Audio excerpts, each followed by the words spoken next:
the scooters, are they electric scooters or like... They're electric. Oh, man, I'm taking all my thumbs up back. You can't. It's too late. I got all my calories. It was deserving. We finish this, I'm going to send her at least like 4 text messages that are just thumbs down so that she knows that... But the scooters couldn't actually go up the hills. They weren't strong enough. No. Like you'd be like, if you're going, as soon as you hit the hill, it's like, and you're really like, go, go, go. And then God forbid you're on a cobblestone. So now you're like this. Just thinking like, if this stops, it is, because the streets are very tight and the cars are still going. But on like the main strips and stuff, it was fine. So honestly, we Ubered up hills.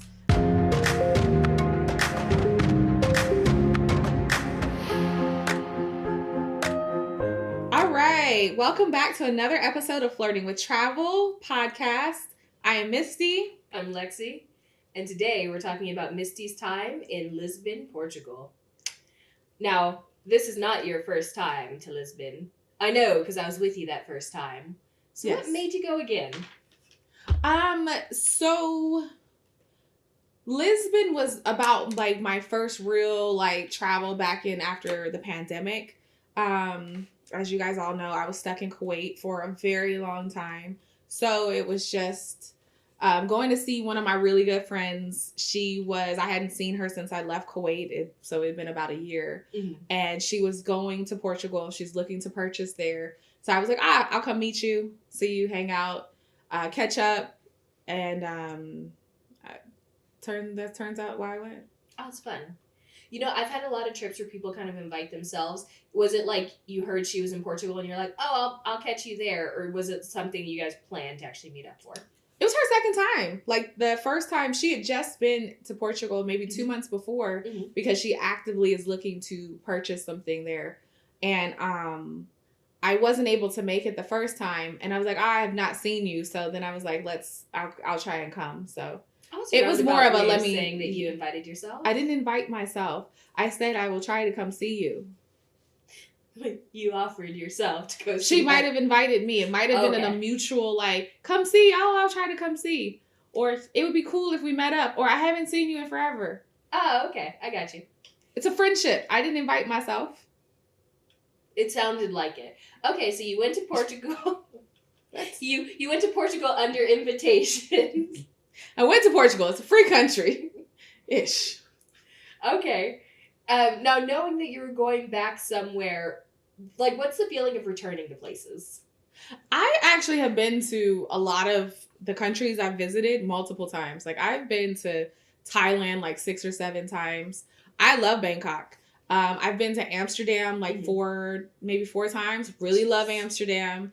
There's certain Dubai, well over like tons of times. I lived in the Middle East for years. So I go back to countries. Portugal was cool because I really enjoy Portugal. I think it has great weather, very chill people. I think the food is really good there. To me, it's safe. They say it's the safest country in Europe. Oh, nice. And one of the safest, if not the safest. So I don't ever have any worry. It has like a really good mix of, there's the water and then there's like the historic feel of it, but then there's the modernization and the hip feel to it. So it wasn't one of those, and it's affordable. Okay, that makes a huge difference. European affordable. Comparatively speaking, Lisbon versus London, Lisbon versus Amsterdam, where is it living money-wise? Oh, it's the most affordable of the 3. Okay, nice. Like, London is really expensive. Yeah. And it's probably even more now, post-pandemic, post-Brexit. However, the U.S. dollar is doing phenomenal currently, so. All right, there is that. Yeah. Okay, so Lisbon has, like, return potential. Is that somewhere that you could see yourself going back to, like, 6 times the way you've done for Thailand? If she moves there, like, once she purchases and builds, I'll definitely go back all the time. Okay. It actually would be somewhere that I would consider buying either a small, like, a flat or apartment or house and buy and build if that was financially where I could go.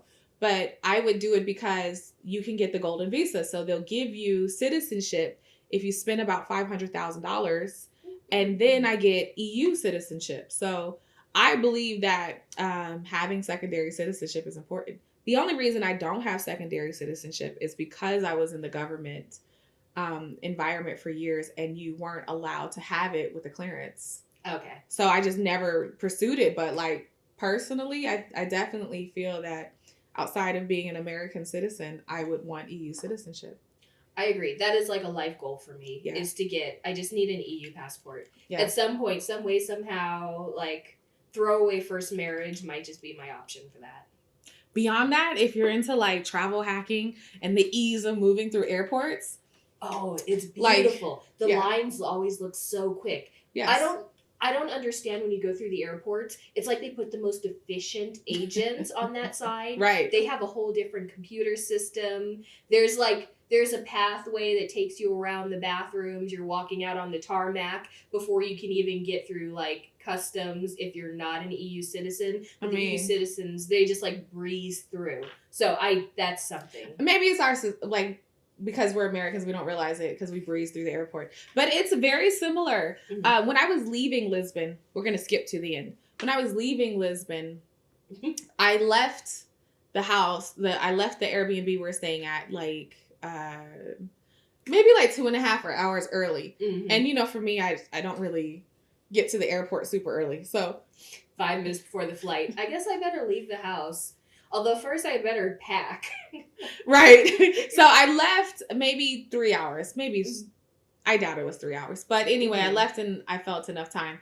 I got there, went through the airport. I had to check in because I didn't check a bag. I carried on. But I had to check in to get my ticket. Mm-hmm. So then I went through and I started like meandering, like leisurely walking through like, this is the first time I've traveled internationally since like 2019. So I'm just leisurely traveling because I get through the first check, you know, where you, I guess, scan your passport or whatever. And you go through and I'm like, I just grab something to eat. I'll get a little coffee. You know, I have a lot of time before I get to my gate. And I'm just leisurely, I sit down and journal. No. I really had to, I sat down to write in my journal and drink some coffee. And then I was like, okay, let me, move through to get to the gate. I walk around the corner and bam, I hit with passport control. And I'm like, fuck. Then I had a slight panic in my heart because I forgot what passport control was. It didn't even occur to me. I completely slipped my mind. And so that's when I realized, like, right here is EU check and what is it? EUCH and what's the other one? Maybe it's G, it's the British one, right? And then it's like the digital passport line right here. And then it's this long ass snaked line of general passport people. Do you see how my hand is still going? I was like, fuck. I looked at my clock and I'm like, I have 40 minutes. I'm not going to get through this in 40 minutes. Mm-hmm. And it really, I started to really, I'm like processing, but I'm moving slow in my processing because now I'm kicking myself for spending 30 minutes drinking coffee and journaling. So I go get in the line. I'm like, well, maybe it'll move. Mm-mm. So I go stand in line. And this lady who was in behind me, she's just like, no, she was in front of me. She said, do you mind if you hold my spot? I need to go find my husband. Oh, I surely mind. And I was like, okay. I said, okay. I mean, where am I going? She is not going to speed me up. I'm in this line. Yeah. So I said, okay. So she goes to look for her husband. Whatever. I'm standing there. And then she finally comes back and she has to hop over a couple lines because I've moved up. Yeah. And she's just like, well, he was able to get through the passport line over there because he's a citizen, but she's a Brazilian citizen. Okay. So she doesn't have it yet, or I don't know her story. Mm-hmm. But I was just like, So then I'm looking at the line, I'm looking here and I'm starting to panic. Like, I'm about to miss my flight. Like, I don't have time for this nonsense. It's literally 30 minutes at this point.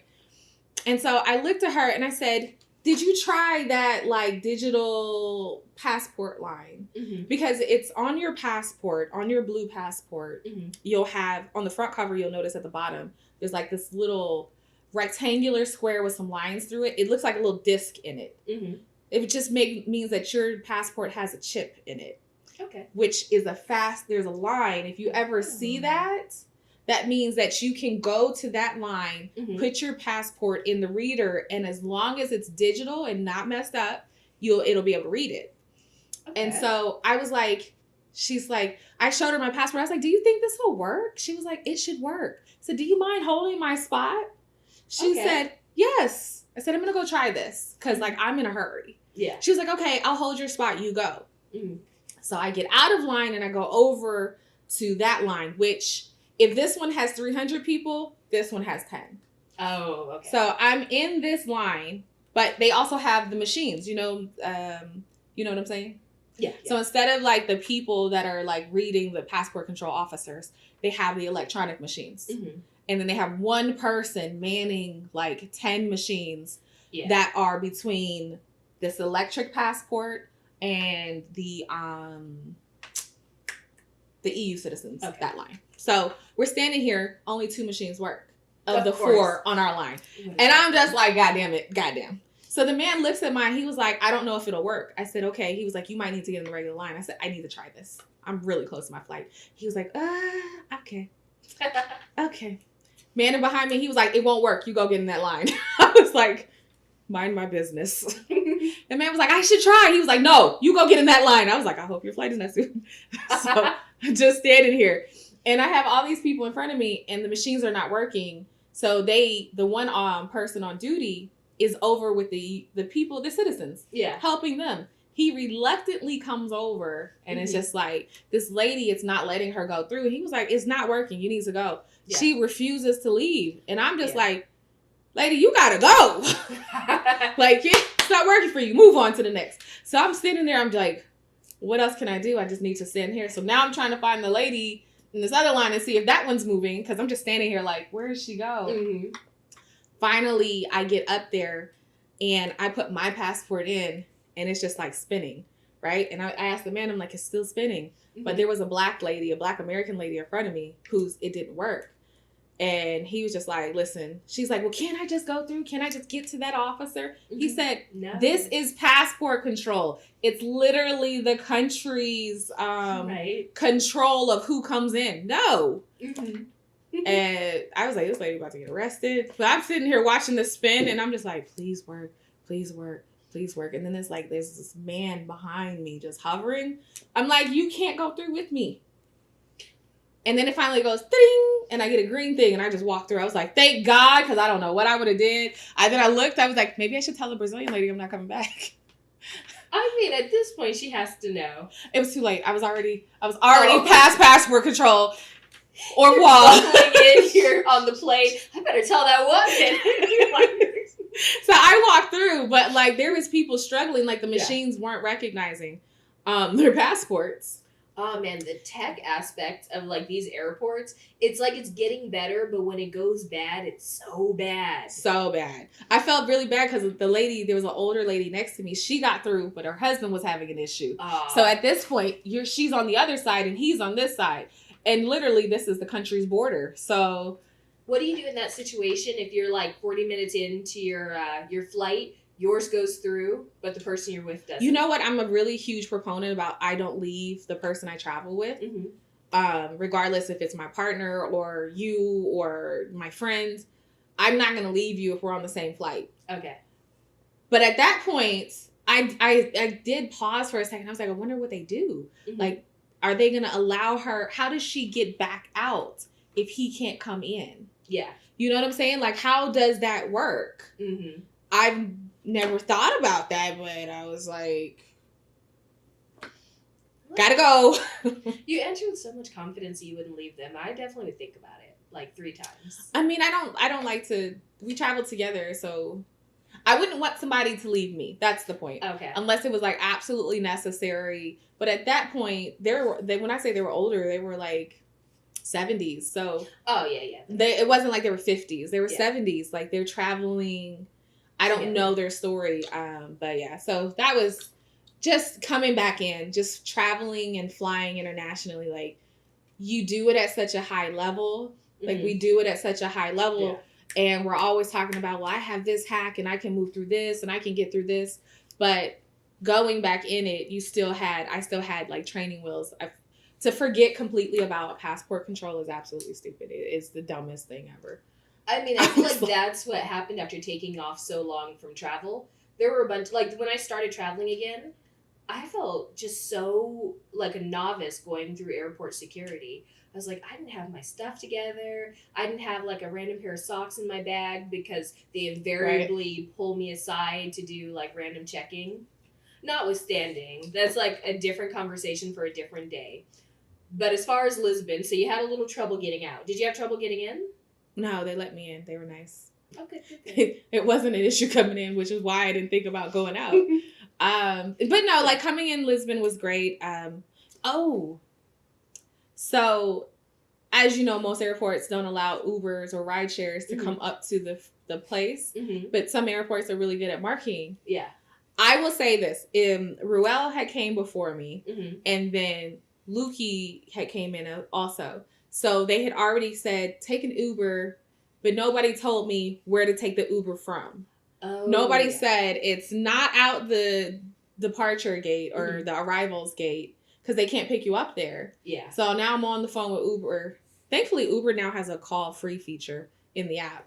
Oh, that's cool. Like you can like call via Wi-Fi or whatever.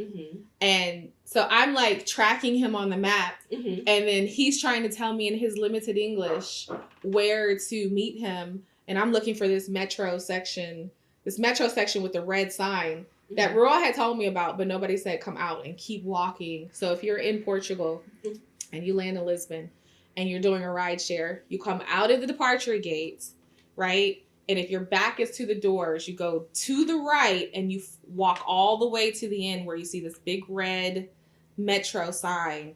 And that is where your Uber or Lyft, well, it's actually Uber or Bolt, will pick you up there. Okay. And so was like Uber how you got around once you were there? Yes. We either Ubered or we used the scooters, the Limes, Birds, and what was the other one called? It was orange. I don't know what it's called. I didn't use it. I used Lime because Lime works through Uber. Really? The Uber app, yeah. Okay. So is it, I feel like I've seen them around. Is it one of those where they have like the little metal things where you park the Lime in it, or do people just like stop it wherever? Yes. And then you pick it up wherever? Yeah. Okay. Oh, and also, if you are going to do one of those, like say you're going to scoot around, because it's a really good place to scoot around. If you're going to scoot around, they have passes. Weekly and monthly passes. I think they had daily passes, but they might as well get the weekly or the monthly pass. It'll save you because each little ride is going to be like $3 to $4.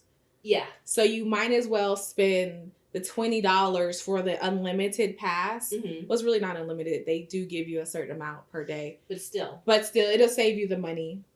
Okay, that makes sense. It was funny because I kept on seeing like Misty just finished. Like your watch would send the notifications. I was like, what is she doing there? It thought I was cycling. It was like, are you cycling? I said, yes. That's what I had wondered. I was like, is she just on a bicycle? Because like, if you haven't been to Lisbon, it's super hilly. So when I kept on seeing those, I was like, I got to give you a little thumbs up every single time. Because are you biking up hills? Now, the scooters, are they electric scooters or like? They're electric. Oh man, I'm taking all my thumbs up back. You can't. It's too late. I got all my calories. It was deserving. We finish this, I'm going to send her at least like 4 text messages that are just thumbs down so that she knows that. But the scooters couldn't actually go up the hills. They weren't strong enough. No. Like you'd be like, if you're going, as soon as you hit the hill, it's like, and you're really like, go, go, go. And then God forbid you're on a cobblestone. So now you're like this. Just thinking like, if this stops, it is, because the streets are very tight and the cars are still going, but on like the main strips and stuff it was fine. So honestly, we Ubered up hills. We you took your Lime to do straight. Yes, we did straight lines. We did a little bit of walking, but it was more so Lime straight and flat surface, Uber uphill. Were you doing like 30-cent Ubers just to get from the bottom of the hill to the top? Really, of the like hill? my Uber, you'll see €3, €4. Oh gosh, that's crazy. It actually was, the Ubers were the same price as the scooters probably. Which is why it took me 2 days before I realized I should just get this pass. Yeah, that makes sense. That once you're in it, you should just have a pass. Yeah. Okay. And then what area do you remember that you stayed in? Okay, so this is really bad. That's a Ro, start. what's the area? The by Dejar Sound. I don't know, but it's where Madonna lives, apparently. Madonna. They said Madonna. Sorry, I was just turning my thing off while you Oh, talked in. okay. So they said the area I don't know the name of the area actually, because if you like when I looked on the map, it didn't actually have like the name there, but I want to say it was 2 streets up from the main street. Mhm. And they told me the Uber driver, who was very nice, said I was living in a really nice area and that Madonna owned the building 3 buildings down. It's near a museum, when she lived in Portugal, because she literally moved there so her son could learn how to play football. Oh, nice. Okay. Would that? I genuinely don't remember what the areas were called from when we were there. How far, like driving, would you say you were from where we had stayed? I'm actually not sure because I kind of couldn't get a grips on where we stayed. Yeah. So I had an idea of different places we were, but I don't think I actually. It wasn't far, maybe like 10 minutes. Okay. But I was more downhill. And we had the Airbnb we were in was gorgeous. It was a 2-bedroom, 2-bath flat in this beautiful building. Everything was super electronic. There was like, it was just all the doors had their own like Nest cipher lock on them. Oh, nice. So there was codes, and it had the terrace opened up to the street. So beautiful. It was really well done. I would say it was actually sizable as well. It was very large. Quick aside, when you're staying in an Airbnb, do you prefer to have like the electronic locks or would you rather a key? The electronic locks. I had a key one time for a place that we had rented in Amsterdam, and I accidentally took the key with me, and they charged me for the key. Yes, they would. I can see Right. that. So these locks are Okay. so much better. In theory, I like the idea of an electronic lock, but in reality, I think I actually prefer a key. There's something about it that makes me feel a bit more secure. And I don't know why, because really anyone can get a key copied. I was wondering, like, I mean, at least Yeah. with a lock, if something was to ever happen to me, Mm-hmm. and you guys went and made the police investigate, you can kind of see if somebody entered in the house because there is a log. Okay. You know what? That's a good thought. Yeah. I'll keep that with me. Okay, so you stayed 3 houses away from Madonna, and man, you got to check out. We have it as one of our shorts on YouTube. The tour. It looked like a beautiful place that you guys stayed in. It was really nice. It was well decorated. It was higher end. The finishings were great. It was just really, really nice. Okay. So, what activities did you do while you were in Lisbon? because I went to help look for places with her. That was the activity. So the focus outside of like meeting up and hanging out again was to actually look for property. So because she had been there a couple months before, had met some real estate agents that she was working with. So we went and looked at lots of land. We looked at some flats just to see what you could get for your money. And that was basically, so that's a free activity because you're just looking at houses and you're looking at land and visiting different areas. So you kind of, we would look at some places, and then after we were done, we would hang out a little bit just to get the energy of that makes sense. area. So it was easy to like determine if like, okay, we went out to the countryside because she wanted a large plot, but you're so far out that we just kind of came to the conclusion like you might want to be in closer, maybe not in Lisboa, like in the epicenter, but a little bit closer than where we were at because we were super far. Okay. So for reference, I've always thought that Lisbon, it just has a very San Francisco feel. Like, was she looking at like the Oakland of Lisbon to live in, or even like farther out than Oakland? Yes, I would say maybe not, well, modern day Oakland. Let's just say Brooklyn. It would be like the difference between like Brooklyn versus Staten Island. I'm trying to think. Maybe it would even be like one of the more suburban areas Mhm. outside of San Francisco. So not Oakland, but a little bit. Yeah. What is that? I don't know. Santa. More if you go Mm. more towards the Vineyard area. Oh, Santa Maria? Yeah, up north. But if Mhm. you go towards, it'd be something similar to that, Yeah. where it's a lot of raw land and people would be building their estates. California has too many Santas. I'm going through the different Santas and I don't know. Yeah. Just think of like if you're going San Jose. Okay. Yeah, like if you had San Francisco and you trek 2 hours to San Jose, and Oh, she far. wasn't. Yeah, it wasn't quite 2 hours because we were taking. Mhm. So you'd leave Lisbon, you take the ferry to the next little island, Mhm. and then it was like that. Okay. It was more local, like it would be where locals lived, Okay. but more like money. That's interesting. I love that you guys had your own like House Hunters International situation going. Mm-hmm. But in reality, I don't know if I'd ever want to buy property in another country and be that far outside of the main city. But I mean, that's, it's not even in another country. I don't know if I'd ever want to buy property and be that far outside of a city. Period. Yeah. Okay, so we talked a little bit about your activities and a little bit of everything. Now it's time to get into the lightning round of cost. Okay. So, I love it. I don't remember the cost of anything. After a trip is done, you're like, the money has been spent. So the best thing you can do is just not think about it anymore. Because at that point, just take the memories. I mean, I didn't take the trip recently, so it wasn't super far ago, but like I'm spending so much. I'm bleeding cash right now that I have to write it down.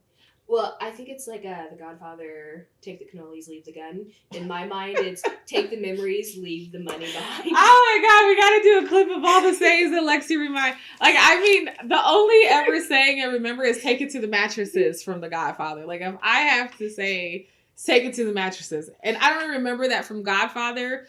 I remember that from You've Got Mail. Yes, absolutely. I've never seen The Godfather. I mean, what did you get yours then? You've Got Mail. Okay, rom-coms for the win. Right. Okay. Lightning round. Let's go. round. We're back to it. Okay, flights. I booked my ticket very last minute, literally like 3 days before I left. I was tracking the prices, hoping they would go down, but that never is what happens. $2,200 plus I used some points to upgrade to like their premium plus, right under business class. Okay, those are always nice. Accommodation, lodging. The Airbnb total was $1,893, but my half of that would have been $946. That's not bad. Oh, it was such a good price. That's a good deal. So we had a nicer one that was cheaper. She canceled. I think very similar to yours. Oh yeah. But she actually canceled. But it was actually really boho luxury chic. Okay. This one was not bad, but it was the second choice, not the first. That's a good price though for a 2-bedroom. Okay, so for 7 days too, because we were there for 8 days, 7 nights. Yeah. Nice. Okay. Transportation. Transportation was Uber and Limes, and then the card for the ferry. Mm-hmm. So that came to about $110. That's not bad at all either for a week, especially if you're using that to get around. Okay, food. Okay, so what I did for food was I spent mostly cash, which means I think I spent maybe $500 or $600 on food for the week, which isn't bad. Okay, not bad at all. And then activities. We didn't do anything outside of looking for places, eating, and some of the restaurants we went had live music. They're actually really big on live music there. Nice.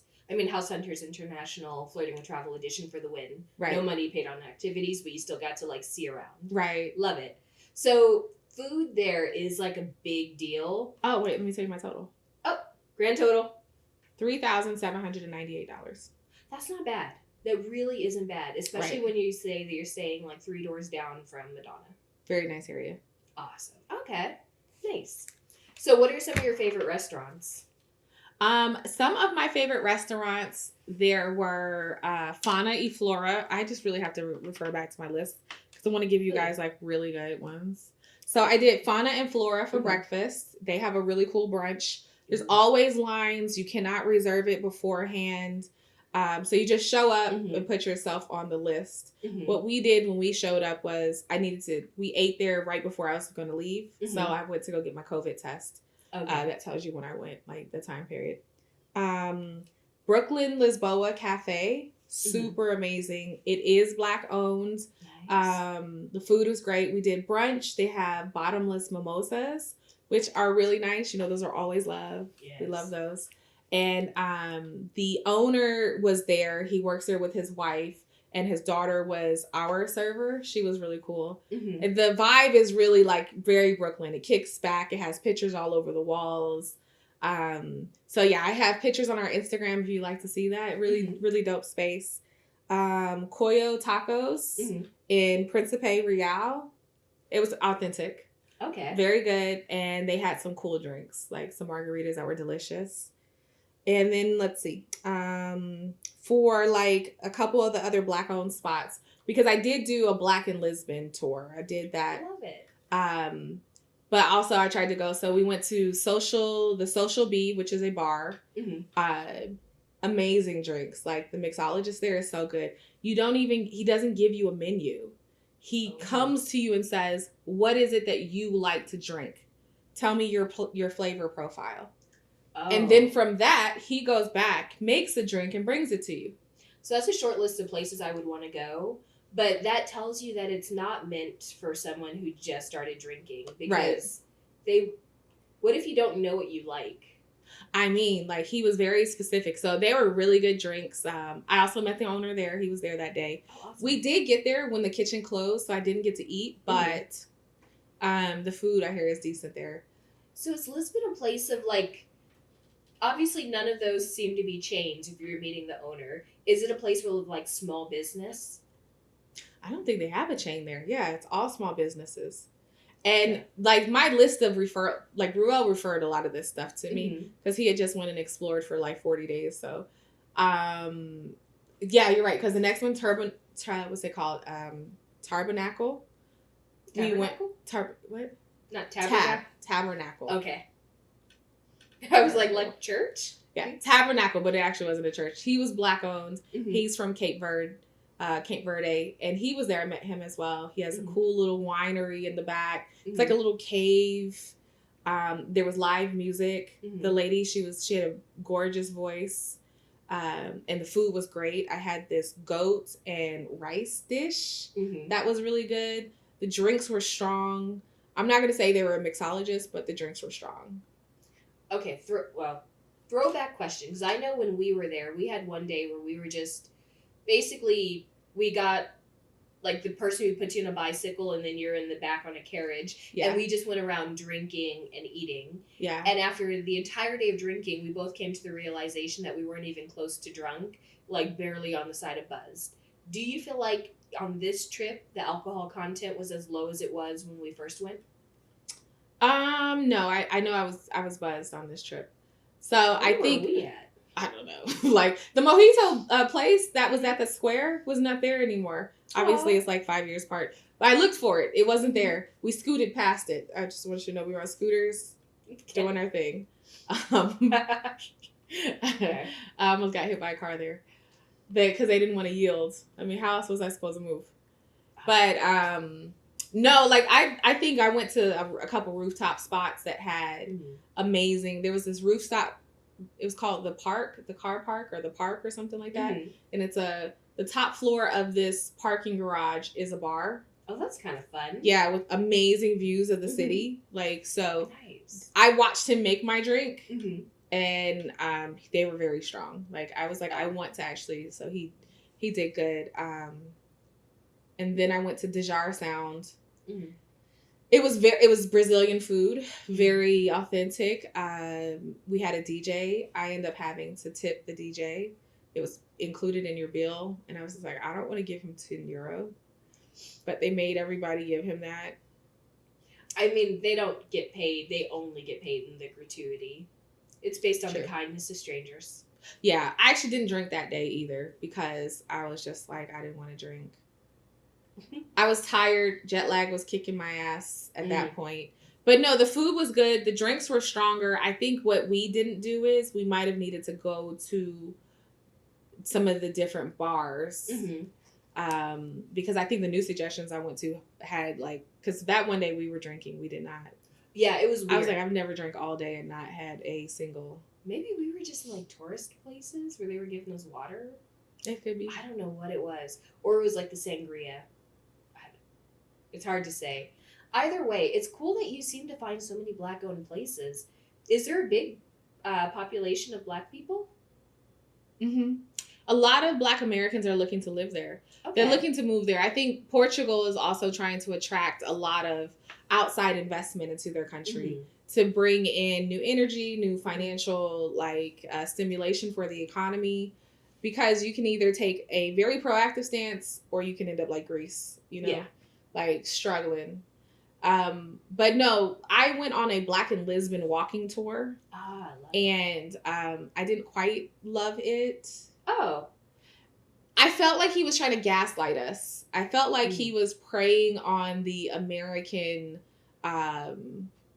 kickback to slavery and our reactions to it. Like, one of the facts I learned on this that I didn't know was, did you know that the KKK hoods actually come from like European culture? So the hood actually used to be worn in these parades in, I think it was Spain. Okay. Like, they would wear those things and it was the church would do it. So the KKK must have pulled it from there. So what he did was he showed us pictures and everybody was like, And if it wasn't for this one Black American woman, she was older, looking to move to Portugal, giving the history on that, we would have all been gaslit. Because once she gave the history, I was like, well, that kind of makes sense because, maybe they were Spanish or German or something, or like some kind of migrant that came to America. They were white in the South, and then that was just the garb they started putting on, and they realized they could conceal their identity. I'm not condoning what they did. What I'm saying is there's a historical kickback to it. In all fairness, that reminds me of like the swastika because it comes from Asian culture. And so if you go to Japan and you look at some of their maps, you'll see a bunch of tiny little swastikas on there. And it freaked me out because you're going back like World War II, what's happening? But that's a symbol for temples. And see? So that just marks those. And essentially it was co-opted by Hitler, and now whenever you see that symbol, it's more of a symbol of hate as opposed to what it actually started out as a temple. So imagine. Yeah. So that was kind of like, so the tour was that, and I felt like he didn't have to explain a lot. I appreciated him and his, I'm going to say, entrepreneurial spirit for trying to make it, like I'll give him that. Yeah. Because he did bring a lot of specifically Black Americans together because we're the only ones that like go out of the country and look for what slavery impacts were. I feel. So I was a bit like, I was over the tour. I personally didn't even want to do it. Lukey made me do it. So I was there. And then because she knew him, I couldn't just walk away. But I was done with it. Like, you were so weird about cultural tours. Like in London when we did that graffiti tour, you looked like you were so done with it. And then even in London when we went to the museum and we were looking at all the Egyptian artifacts, at first you were like in it, you were loving it. And then it's like you could see your face when it hit you that the things in museums had to be looted from countries. Suddenly you're like, I feel like I saw you looking at a mummy and you're like, how dare they disturb him? Like you would have thought that you were like close friends with this mummy. I'm just saying, like, I don't want to be taken out of my energetic field of gratitude and appreciation and happiness, then to realize that, like, I don't really, maybe you can learn something. You learn things from your past. Yes. I understand that. However, I'm not about to, I don't want to be triggered by a history of oppressiveness. And I don't want to then be sucked into the hatred that develops from knowing that your ancestors were taken advantage of. So, I mean, in that aspect, that was fine. So we walked around, we saw sights. He talked about slavery. We talked about indentured servitude. We talked about how, like, they didn't care about us, et cetera, et cetera, et cetera, blah, blah, blah. I was like, great. When do we drink? When is that happening? Like, when are we going to get to that? And then to the point of, I told him, I was like, I really do kind of feel like you're preying on us, but, whatever. Love that you just couldn't keep it to yourself. I couldn't because I was forced to be there. Okay. I was being held hostage at that point, and I wanted everybody to understand like how I felt. I love However, how let me plug. undramatic you are with this. Undramatic. Held hostage, but go ahead. Plug. I supported this man Mhm. in all his endeavors. He did have some really good suggestions though for Okay. other Black-owned businesses because he only supported Black-owned businesses. That's So, awesome.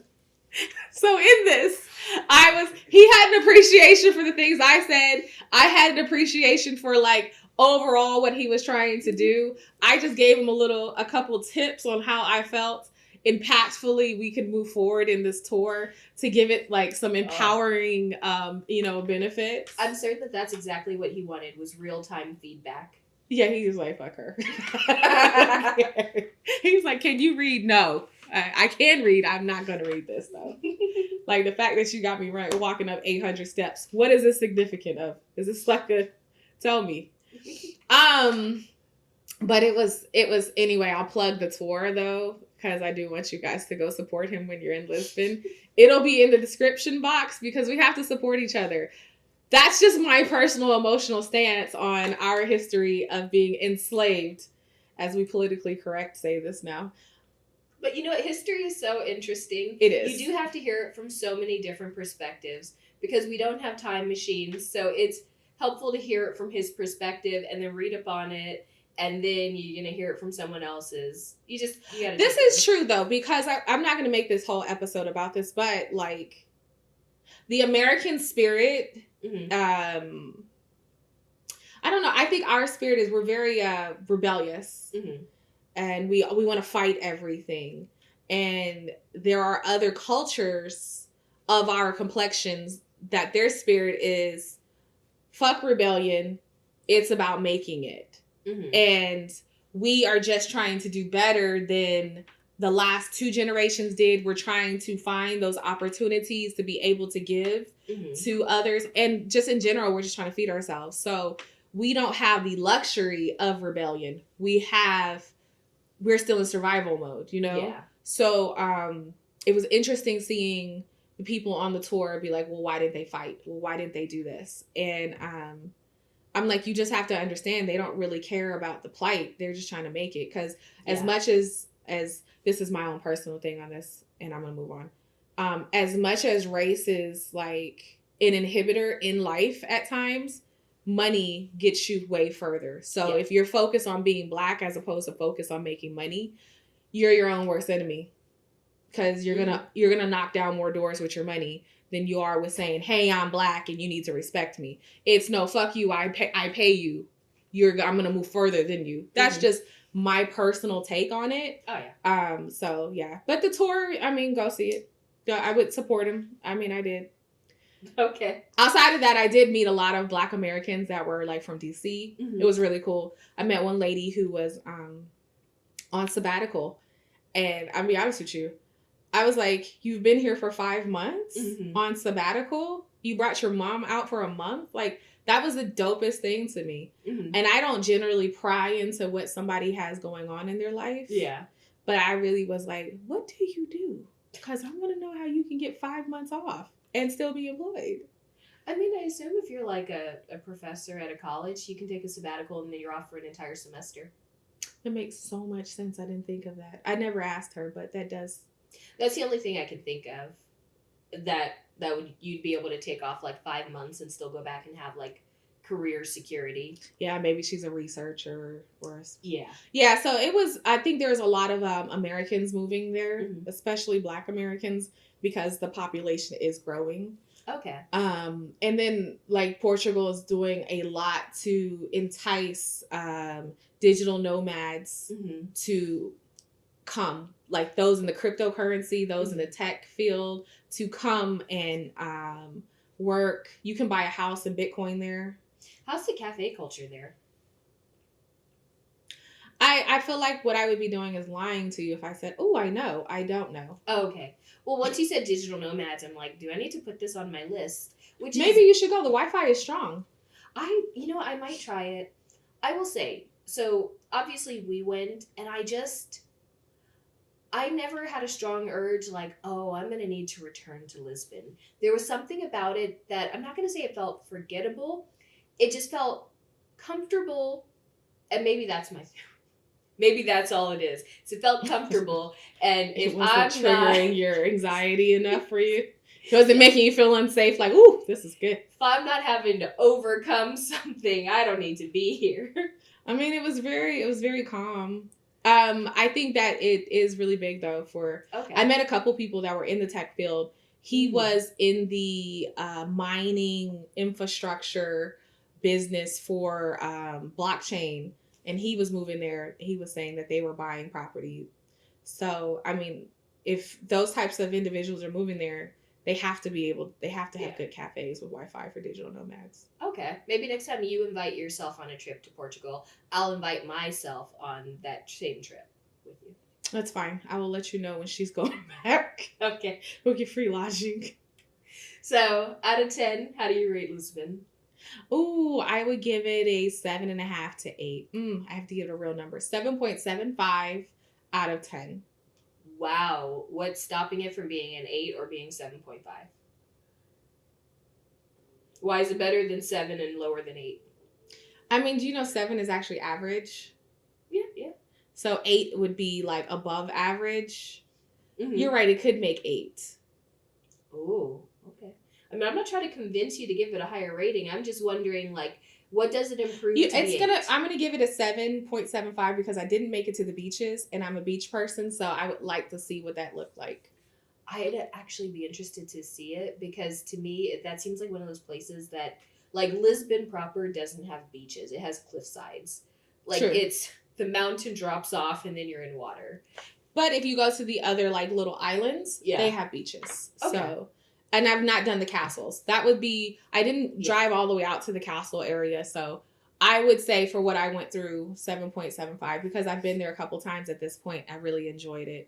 And I love the food. The drinks were really good. The coffee is amazing. The pastries are just phenomenal. I would say the croissants, bar none, are just so good.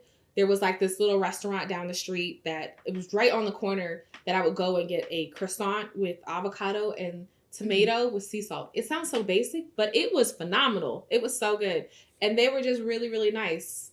You talk mad shit about the food in Paris, so hearing me say something good about a croissant, like, it tickles All me. Paris can do is make a croissant. The rest of the food, like if they actually have to cook anything, French cuisine, for it to be internationally renowned, is ridiculous. It's disgusting. I wouldn't go that far. It's just very, like, bland. Yeah, but it's more flavorless. Like, well, it's rich. It's rich, but not seasoned. Like, butter is their biggest seasoning, which... That's not a seasoning. All of their food kicks back to when people didn't have teeth. Like when their teeth were falling out. So they literally was all like mush. No, seriously. That hair, the hair and potato dish, like it's all mushy chicken. It's mushy rabbit and it's potato. They didn't have... Whatever. What Look it hair up. and chicken dish do we have?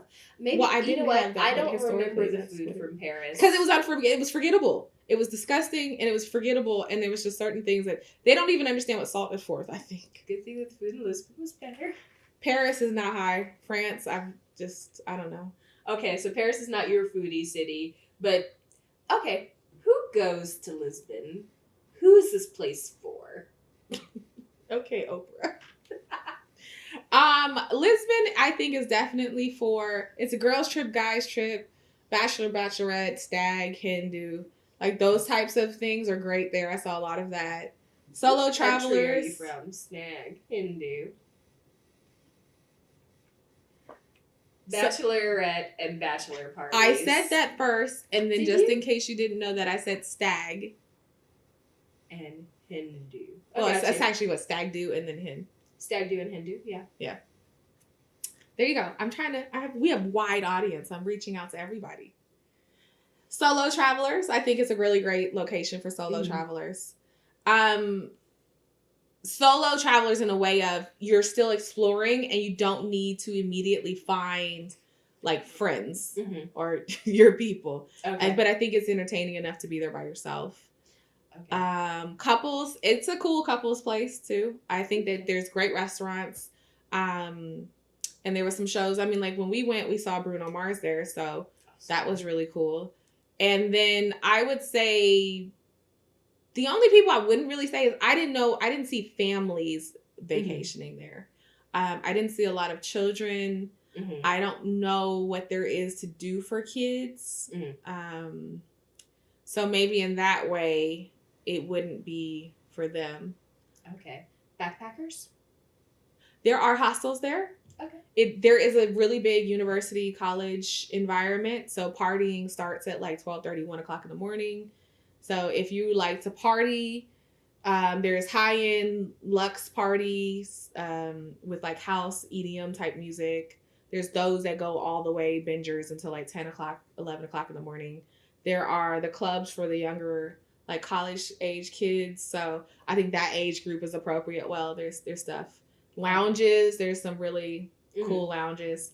Oh, I didn't tell you.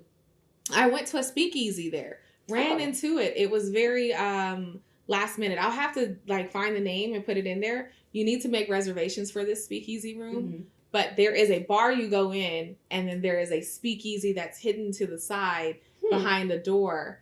And we just happened to be walking from the Mont Blanc store, and I saw this place. We were hungry and got some drinks, and then that's how we found it. It was really cool.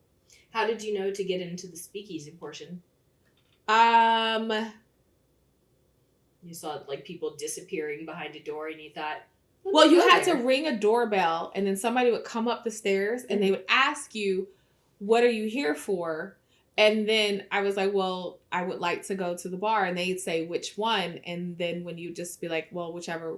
They say, "Do you have a reservation?" I'm like, "No." Then they would just take you to another place, and then I'm like, "Well, where is the place where the reservation is at?" And then you'd see people. Yes, exactly. You would see people in the bar disappear. Okay. And you're like, "Where did they go?" Okay. And you thought, I have to get back there. Instead of thinking, I got to get out of here.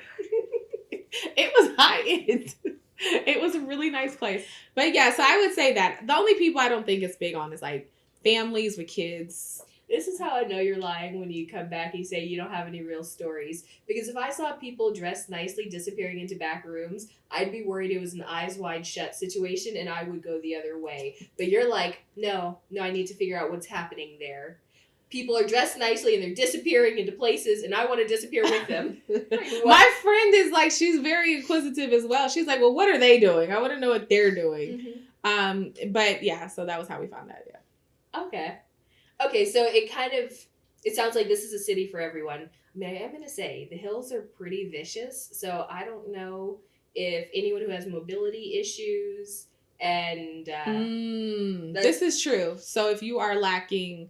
There it is. Yes, it's very hilly there. Okay, so children and those with mobility issues need not apply, but everyone else will find their lane in Lisbon. This is true. Yes. I mean, when you put it like that, it does sound like an amazing city, particularly when you gave it a 7.75. I would suggest you visit again because I think they've improved upon everything that was there before. Okay. They are catering specifically to a younger tech, urban hippie type of crowd, I think. Nice. Okay. Well, Lisbon rated AE for almost everyone. I think that's all we have to say about Lisbon. Definitely throw it on your travel list. Particularly, you know what? I think the biggest thing that stands out from this conversation is that it is a safe space for Black people. So, yes, definitely. If you're looking for a place outside of the country where you can feel comfortable, throw it on your list. Yes. And then with that in mind, please comment below and tell us the best places that you've gone or that you traveled as a Black person. We always want to know where are the, I don't want to say safe places because that sounds kind of weird, but where are the places that we can go and feel like really comfortable? Yes, that's a good one. And don't forget to subscribe to our YouTube channel, like this video, and turn on that notification bell. Peace. Have a great day. That's all for this week. Link up with us on Instagram at Flirting with Travel or check out flirtingwithtravel.com for itineraries and more travel hacks. Taking off. Love you.